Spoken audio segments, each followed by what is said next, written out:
Hello everyone, Bharat the learning spot Hindi में आपका स्वागत है। मेरा नाम है गुलजार। तो इस वीडियो में हम पढ़ेंगे शक्तिशाली मराठा महिलाओं के बारे में, जिसमें हम दो महिलाओं के बारे में पढ़ेंगे जिन्होंने मराठा साम्राज्य को काफ़ी आगे तक पहुंचाया। ठीक है, तो पहली है इसमें ताराबाई। ये ताराबाई कौन थी?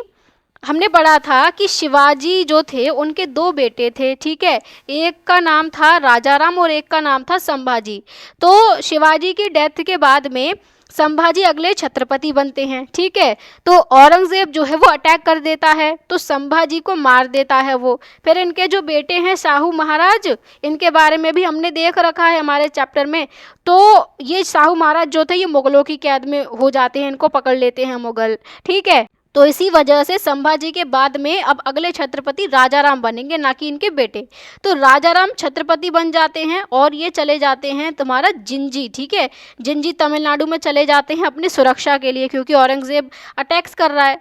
तो वहीं पर ही इनको बीमारी वगैरह हो जाती है, तो इनकी भी डेथ हो जाती है राजाराम की।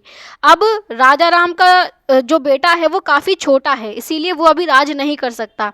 तो इनकी जो वाइफ हैं ताराबाई, इन्होंने उसी बेटे के नाम से जो है वो शासन किया। ठीक है, इन्होंने काफ़ी सारे युद्ध वगैरह लड़े, मराठा एम्पायर को काफ़ी बड़ा किया। तो ये कहानी थी ताराबाई की। तो ताराबाई एक निडर मराठा योद्धा रानी थी। इन्होंने अपने पति राजाराम की मृत्यु के बाद में 18वीं शताब्दी के आरंभ में शासन किया। 18वीं शताब्दी के आरंभ की बात हो रही है, मतलब 1701, 1702, 1703, कुछ इस टाइम पीरियड की बात हो रही है। ठीक है, तो आपको क्या याद रखना है कि ताराबाई किसकी वाइफ थी? राजाराम की। राजाराम कौन थे ये भी याद रखना है, क्योंकि चैप्टर में हमने पढ़ा हुआ है। जो जो चैप्टर में मेंशन है वो आपको सब याद रखना होगा। तो जो राजाराम हैं वो शिवाजी के बेटे थे। ठीक है, और राजाराम किसके बाद में छत्रपति बने थे? तो संभाजी के बाद में छत्रपति बने थे, ये भी आपको याद रखना है। ठीक है, तो ताराबाई जो हैं उन्होंने शासन किया, और ये अनुभव कर पा रही हैं वो कि दक्कन में औरंगजेब और मुगल सेना बैठी हुई है, और इसी की वजह से जो उत्तर भारत है वो असुरक्षित है। ठीक है, अगर हम देखें मैप पर तो यहाँ पर दक्कन वाला एरिया है। ठीक है, यहीं पर औरंगजेब आकर बैठ गया है, यहीं पर मुगल सेना आकर बैठ गई है। तो यहाँ पर जो उत्तर भारत है जहाँ पर मुगल शासन है एग्जैक्टली, तो यहाँ पर मेन राजा नहीं है और ना ही ज़्यादा यहाँ पर सुरक्षा है, क्योंकि मुगल सेना ज़्यादातर यहाँ आ चुकी है। तो ताराबाई को यहाँ पर अनुभव हो रहा है जिंजी में, जो तमिलनाडु में ये बैठी हुई हैं, कि यहाँ पर उत्तर भारत जो है वो असुरक्षित है, तो क्यों ना यहीं पर ही अटैक किया जाए। वो ये चीज़ समझ पा रही हैं। तो इन्होंने क्या किया? इन्होंने विशाल मराठा सेनाओं का गठन किया, बड़ी बड़ी मराठा सेनाएं बनाई इन्होंने, और उन्हें उत्तर में मुगल क्षेत्रों पर आक्रमण करने के लिए भेजा।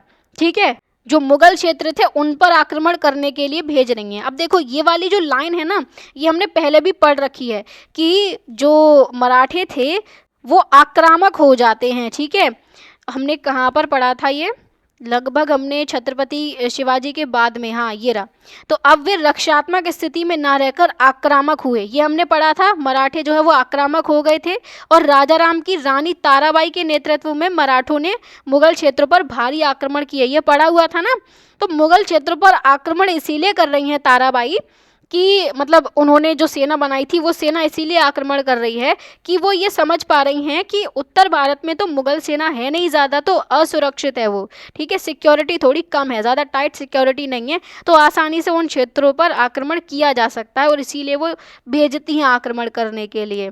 तो इस अर्थ में वह उत्तर में मराठा विस्तार की सूत्रधार थी। ठीक है, सूत्रधार, सूत्रधार का मतलब क्या होता है? जो मेन योजनाकार होता है, जो योजना बनाता है कि उत्तर में जो है वो मराठों का विस्तार कैसे होगा।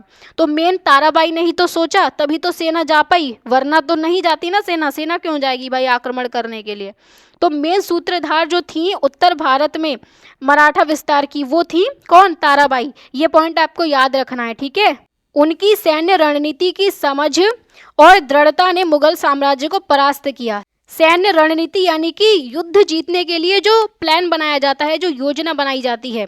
ठीक है, जैसे सेना को कहाँ भेजना है, कब हमला करना है, कहाँ से हमला करना है, दुश्मन की कमजोरी का फायदा कैसे उठाना है, ये सब सैन्य रणनीति है। ठीक है, तो इसकी ताराबाई को अच्छी खासी समझ थी और दृढ़ता थी उनमें, मतलब कि वो हार नहीं मानती थी आसानी से। ठीक है, तो इसी वजह से उन्होंने मुगल साम्राज्य को परास्त किया और एक कठिन समय में मराठा स्वतंत्रता की रक्षा की, क्योंकि औरंगजेब जो यहाँ पर आक्रमण कर रहा है दक्कन में और यहाँ पर साउथवर्ड बढ़ रहा है, तो ये मराठों के लिए कठिन समय ही तो है। और उसी समय पर ये क्या कर रही हैं, मराठों की स्वतंत्रता की रक्षा कर रही हैं, इसीलिए ये काफ़ी फेमस हैं। ठीक है, आज के समय पर तो ये आपको युद्ध में ताराबाई का चित्र देखने को मिलेगा। ठीक है, इसके बाद में बात करते हैं अहिल्याबाई होलकर की। ये अहिल्याबाई होलकर हैं। ठीक है, इनकी स्मृति में यानी कि इनकी याद में, इनके सम्मान में एक डाक टिकट ये जो है वो गवर्नमेंट ऑफ इंडिया ने जारी करवाई थी। ठीक है, डाक टिकट क्या होती है हम पढ़ चुके हैं शुरुआत में ही।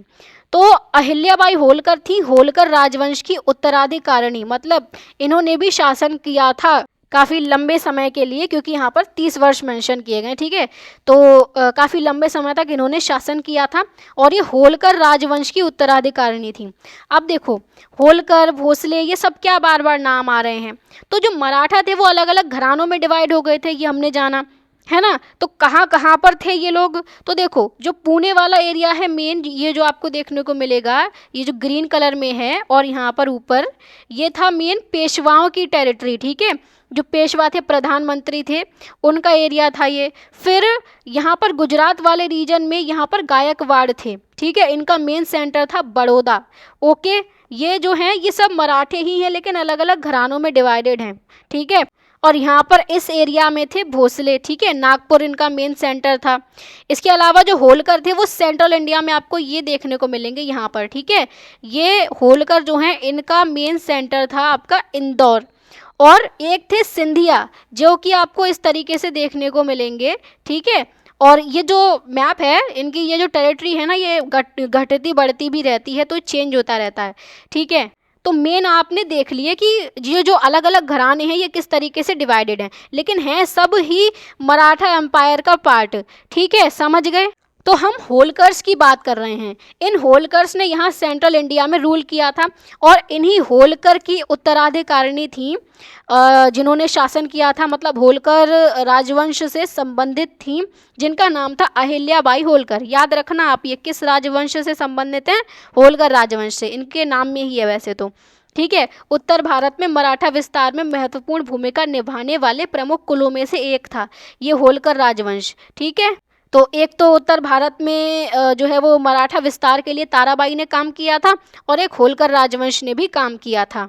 फिर 18वीं शताब्दी में इस राजवंश ने मध्य भारत में वर्तमान इंदौर के आसपास एक विशाल क्षेत्र पर शासन किया। तो ये आपको याद रखना होगा कि इन्होंने कहाँ पर शासन किया है, इंदौर के आसपास मध्य भारत में। मैप से तो याद रख ही पाओगे ना, मध्य भारत की बात हो रही है यानी कि सेंट्रल इंडिया, तो यहाँ पर आपको इंदौर देखने को मिलेगा। ठीक है, मध्य प्रदेश में है इंदौर, तो ये लगभग सेंट्रल इंडिया का ही ये पार्ट आपको देखने को मिलेगा। तो यहाँ पर थे होलकर। क्लियर हुआ। तो इसके बाद में इनके पति और पुत्र की मृत्यु हो जाती है, लेकिन उसके बाद भी, उनको खोने के बाद भी इन्होंने 30 वर्षों तक, कितने सालों तक शासन किया है ये याद रखना है, 30 सालों तक शासन किया है। धैर्य और साहसपूर्वक शासन किया। ठीक है, धैर्यपूर्वक मतलब अगर किसी का हस्बैंड भी मर गया है, बेटा भी मर गया है, तो उस इंसान पर क्या बीतेगी, है ना। लेकिन उसके बाद भी इन्होंने अपने आप को ज़्यादा टूटने नहीं दिया और धैर्य बनाए रखा, इन्होंने पेशेंस बनाए रखा और साहस यानी कि हिम्मत बनाए रखी और 30 सालों तक इन्होंने शासन किया। उन्होंने प्रजा का भी ध्यान रखा और बुद्धिमानी से प्रशासन चलाया। ठीक है, अहिल्याबाई एक धर्मपरायण महिला थी। धर्मपरायण यानी कि जो मैंने धर्मनिष्ठ बताया था ना, जो अपने धर्म के लिए काफ़ी ज़्यादा, मतलब कि जो रीति रिवाज वगैरह होते हैं, जो मान्यताएं वगैरह होती हैं, उनको मानकर चलते हैं। या हम ये भी बोल सकते हैं कि अहिल्याबाई एक धार्मिक महिलाएं थीं, इस तरीके से आप बोल सकते हो। ठीक है, तो इन्होंने उत्तर में केदारनाथ से लेकर दक्षिण में रामेश्वरम तक समस्त भारत में सैकड़ों मंदिरों, घाटों, घाट क्या होता है, जो जैसे नदी जो जाती है उसके साइड से सीढ़ियाँ वगैरह बना दी जाती हैं, ताकि जो लोग हैं वो सीढ़ियों के थ्रू यहाँ पर पानी तक पहुँच सकें। वो चीज़ होती है घाट, आपने देखा भी होगा मूवीज़ वगैरह में।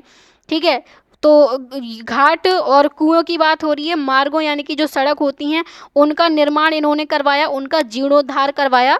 जीर्णोद्धार मतलब कि पुनर्निर्माण जो होता है, मतलब टूट फूट हो जाती है, कोई चीज़ खराब हो जाती है तो उसकी मरम्मत करवाना, वो है जीर्णोद्धार।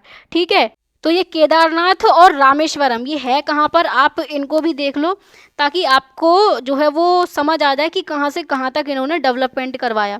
तो आपको स्टेट दिखेगा उत्तराखंड, ठीक है। इसी उत्तराखंड में यहाँ पर एक जगह है जिसका नाम है केदारनाथ। तो यहाँ से लेकर साउथ में तमिलनाडु स्टेट आपको दिख रहा होगा, ये जो है, ठीक है, यहीं पर है, यहाँ पर रामेश्वरम, ठीक है। अब यहाँ से केदारनाथ से लेकर यहाँ रामेश्वरम तक पूरा जो रास्ता है, यहाँ पर जो भी कुएं पड़ेंगे, जो भी घाट पड़ेंगे और जो भी रोड वगैरह पड़ेंगे, उन सभी की मरम्मत करवाई थी, ठीक है, समझ गए। इसके बाद में इन्होंने वाराणसी में काशी विश्वनाथ मंदिर का पुनर्निर्माण करवाया, ये आपको याद रखना है, ठीक है, अंडरलाइन कर लेना। और जिसे औरंगजेब ने नष्ट कर दिया था। और गुजरात में सोमनाथ मंदिर का भी इन्होंने पुनर्निर्माण करवाया, जिसको महमूद गजनी ने ध्वस्त कर दिया था। ये पूरी लाइन बहुत इंपॉर्टेंट है, आपको याद रखनी है। तो आज आपको मैं घुमाती हूँ वाराणसी में, काशी विश्वनाथ मंदिर में, और सोमनाथ लेकर जाती हूँ, ठीक है, गुजरात में। तो सबसे पहले तो लोकेशन देख लो। तो जो वाराणसी है वो है उत्तर प्रदेश में, ठीक है, ये स्टेट आपको देखने को मिलेगा उत्तर प्रदेश। तो यहाँ पर है वाराणसी नाम की जगह, ठीक है। वाराणसी में है काशी विश्वनाथ मंदिर, तो ये आपको देखने को मिलेगा काशी विश्वनाथ टेम्पल, ठीक है, काफ़ी सुंदर टेम्पल है ये, और ये गंगा नदी के किनारे पर है। ये काशी विश्वनाथ टेम्पल है, ठीक है। यहाँ पर घूम लिए हम, चलो मंदिर का यहाँ पर हमने दर्शन कर लिया। अब इसके बाद में गुजरात में सोमनाथ की और बात हो रही है, सोमनाथ मंदिर की, ठीक है। तो ये जो सोमनाथ है वो यहाँ पर गुजरात में आपको देखने को मिलेगा। ये स्टेट है गुजरात, ठीक है। और इधर कौन सी सी है, इधर है अरेबियन सी या अरब सागर है, क्लियर हुआ। तो यहीं पर ही इसी अरेबियन सी के किनारे पर यहाँ पर है सोमनाथ, ठीक है। इस सोमनाथ को लूटा था किसने, महमूद गजनी ने, ठीक है। ये महमूद गजनी कौन था, अब थोड़ा सा इसके बारे में भी जान लो। तो ये आपको देखने को मिलेगा अपना इंडिया के वेस्ट में पाकिस्तान है, और पाकिस्तान के भी वेस्ट में है ये कंट्री अफ़गानिस्तान। इसी अफ़गानिस्तान में एक जगह है गजनी नाम की, ये जो आपको देखने को मिलेगी, ठीक है। और इसी का गजनी का अम्पायर था, या महमूद गजनी का अम्पायर था, थोड़ा बहुत बड़ा था। तो इस एरिया में ज़्यादा पैसा वगैरह था नहीं, ठीक है, ज़्यादा डेवलपमेंट नहीं था। तो महमूद गजनी ने क्या किया, इसने भारत की तरफ देखा कि भारत में तो बहुत पैसा है, तो वहीं से जाकर लूटा जाए, और इसीलिए ये भारत की तरफ आता है। भारत पर इसने 17 बार आक्रमण करे थे, 17 बार अटैक करे थे और लूट कर ले गया था, ठीक है। तो उसमें से एक बार उसने 1025 में, ये आपको याद नहीं रखना है, मैं बस बता रही हूँ। तो 1025 में इसने आक्रमण किया था यहाँ सोमनाथ पर, और सोमनाथ मंदिर को लूट कर ले गया था। सोमनाथ मंदिर में बहुत ज़्यादा जो है वो पैसा था, ठीक है, काफ़ी सोना चांदी था, तो उसको लूट कर ले गया था, ये कहानी थी। तो सोमनाथ मंदिर का जो आपको देखने को मिलेगा वो ये देखने को मिलेगा, ठीक है। जो इसका टॉप व्यू है, ऊपर से लिया गया है ये फ़ोटो, ये चिरकुट से चींटी जैसी दिखेंगे लोग आपको। तो काफ़ी बड़ा मंदिर है, काफ़ी भव्य मंदिर है ये, और इसी को ही जो लूट कर ले गया था महमूद गजनी, ये आपको याद रखना है, ठीक है। और ये आपको देखने को मिलेगी अरेबियन सी। तो ये बात हो गई सोमनाथ मंदिर की भी, ठीक है, यहाँ तक हमने बात कर ली। और आपको ये याद रखना है, ठीक है, कि वाराणसी में काशी विश्वनाथ मंदिर है, और उसका पुनर्निर्माण करवाया था अहिल्याबाई होलकर ने, मतलब उसकी रिपेयरिंग करवाई थी, हम ये बोल सकते हैं, ठीक है। और गुजरात के सोमनाथ मंदिर की भी रिपेयरिंग करवाई थी, और इसको ध्वस्त या इसकी लूटपाट किसने करी थी, महमूद गजनी ने करी थी, ये आपको याद रखना है। अहिल्याबाई होलकर ने मध्य प्रदेश में महेश्वर बुनाई उद्योग को बढ़ावा दिया था, ठीक है। मध्य प्रदेश का महेश्वर बुनाई उद्योग क्या होता है, जो कपड़े बुने जाते हैं वो, जैसे यहाँ पर आपको एक फ़ोटो देखने को मिलेगी, ये क्या हो रहा है, यहाँ पर कपड़ा बुना जा रहा है, या जो साड़ी है वो बुनी जा रही है, ठीक है। तो महेश्वर बुनाई उद्योग जो था मध्य प्रदेश में, वो आज भी चलता है, उस समय से लेकर आज भी चलता है, क्योंकि उस पर अहिल्याबाई होलकर ने काम किया था। तो ये काफ़ी सारे धागे हैं यहाँ पर, और सभी धागों को यहाँ पर अरेंज किया जाएगा, तब जाकर एक साड़ी तैयार हो पाएगी, ठीक है। और पारंपरिक हथकरघा शिल्प, हथकरघा मतलब क्या होता है, हथ का मतलब हुआ हाथ से, ठीक है, और करघा होता है कपड़ा बुनने की एक मशीन होती है, ठीक है, करघा। तो हाथ से जो कपड़ा बुना जा रहा है, मतलब हाथ से करघा चलाया जाएगा, उस मशीन को चलाया जाएगा, और उसको चलाने पर कपड़ा बनाने की जो कला है उसी को हम हथकरघा शिल्प बोलते हैं, क्योंकि शिल्प का मतलब होता है कला, समझ पा रहे हो ना, हाथ से चलाई जाने वाली मशीन यानी कि करघा और उससे बनाया जाने वाला कपड़ा, ठीक है, वो है हथकरघा शिल्प। तो पहले मशीनें वगैरह तो होती नहीं थी, तो यही हथकरघा शिल्प होते थे। और आजकल जो है काफ़ी मशीनों का इस्तेमाल किया जाने लगा है। तो यहाँ पर आपको ये जो देखने को मिल रहे हैं ना, ये क्या कर रहे हैं, ये हथकरघा का काम कर रहे हैं। मतलब कि ये नीचे इसके इस मशीन के ना पैडल लगे हुए होंगे और उस पैडल को अपने पैरों से दबाया जाता है, मशीन काम करती है और यहाँ पर हाथों से जो है वो इसको सेट किया जाता है धागे को। तो यही चीज़ होती है हथकरघा। मतलब इसमें पूरे इंसान की ज़रूरत पड़ती है और मशीन क्या करेगी, मशीन जो है वो पैडल वगैरह चला देगी, सारा काम मतलब मशीन ही देख लेगी, धागे वगैरह की बुनाई वगैरह सब वही देख लेगी। लेकिन हथकरघा में इंसानों की ज़रूरत पड़ती है, जिसे हम बोलते हैं लेबर या श्रम की ज़रूरत पड़ती है, ठीक है। तो ये महेश्वर बुनाई उद्योग कहाँ पर था, मध्य प्रदेश में। और पारंपरिक हथकरघा शिल्प, इसको पुनर्जीवित करने का श्रेय अहिल्याबाई होलकर को दिया जाता है, आपको ये भी याद रखना है, ठीक है। और ये आज भी फल फूल रहा है, जैसा कि मैंने बताया। क्लियर हुआ, अहिल्याबाई होलकर ने काफ़ी सारे काम किए और ताराबाई ने भी बहुत सारे काम किए। उन्होंने जो है वो विस्तार किया काफ़ी ज़्यादा और इन्होंने डेवलपमेंट बहुत ज़्यादा किया, ठीक है। तो दोनों के ही बारे में आपको याद रखना है, ज़्यादा कुछ ऐसे पॉइंट नहीं है कि आपको याद ना हो, छोटे मोटे ही पॉइंट्स हैं। तो ये पूरी की पूरी आप चाहो तो याद रख सकते हो, क्योंकि हर एक पॉइंट मुझे तो इसमें इम्पॉर्टेंट ही लग रहा है, ठीक है। तो ये बात हो गई ताराबाई की और अहिल्याबाई होलकर की। और आज मैंने आपको काशी विश्वनाथ मंदिर भी घुमा दिया और सोमनाथ का मंदिर भी घुमा दिया, ठीक है। ऐसे ही हम घूमते रहेंगे अपने पूरे भारत को। तो इसके बाद में जो नेक्स्ट टॉपिक रहेगा वो रहेगा थंजावुर का या तंजावुर का, ठीक है। तो ये लास्ट टॉपिक रहेगा और इसके बाद में हमारा चैप्टर हो जाएगा फिनिश, ठीक है। तो वीडियो अगर अच्छी लगी है तो वीडियो को लाइक करें, शेयर करें और अगर कोई भी डाउट होता है तो कमेंट्स में मेंशन कर देना और चैनल को भी सब्सक्राइब ज़रूर से करके रख लेना। तो चलिए फिर मिलते हैं अगली वीडियो में, तब तक के लिए bye bye, take care and keep learning.